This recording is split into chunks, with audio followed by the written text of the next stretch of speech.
ચાલો આજે આપણે ટેટ 2025ની ગુજરાતી માધ્યમની પરીક્ષાની જે ફાઇનલ આન્સર કી આવી છે એનું વિશ્લેષણ કરીએ.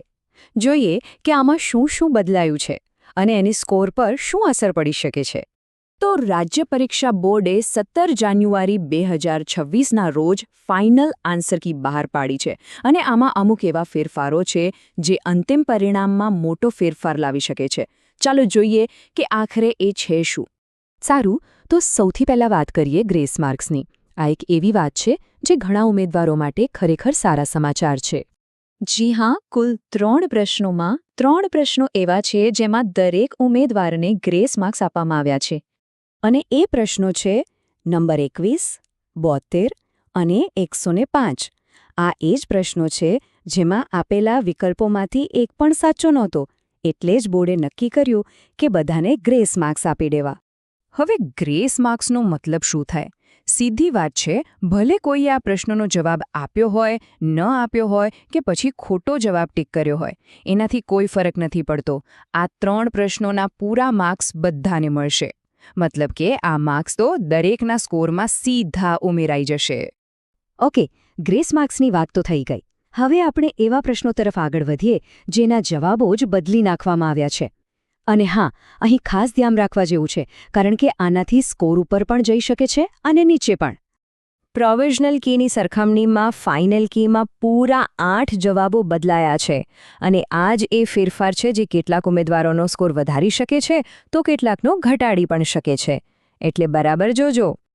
આ જો, અહીં પ્રોવિઝનલ અને ફાઇનલ જવાબ વચ્ચેનો જે તફાવત છે એ એકદમ સ્પષ્ટ દેખાઈ રહ્યો છે. જેમ કે પ્રશ્ન 30માં પહેલા ડી હતો, હવે બી અને ડી બંને સાચા છે. પ્રશ્ન 45માં બીને બદલે સી સાચો જવાબ છે. 1 મિનિટ લઈને પોતાની OMR શીટ સાથે આને સરખાવી લેવું બહુ જરૂરી છે.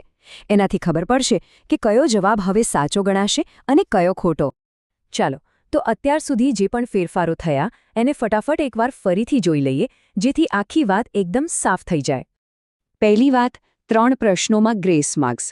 આનો ફાયદો તો બધાને મળવાનો છે અને સ્કોર વધવામાં મદદ મળશે.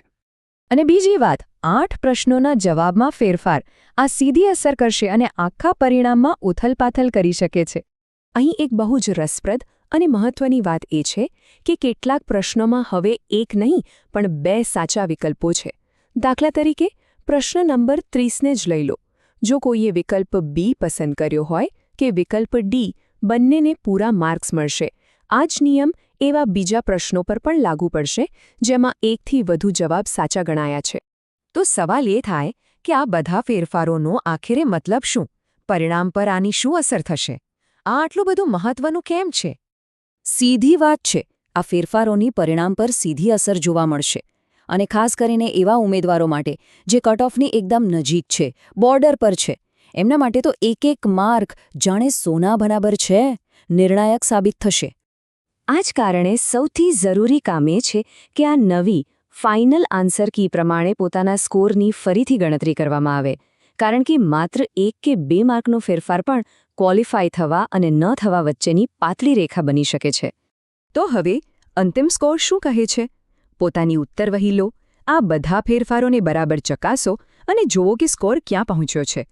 આવનારા પરિણામ માટે સૌને ખૂબ ખૂબ શુભેચ્છાઓ.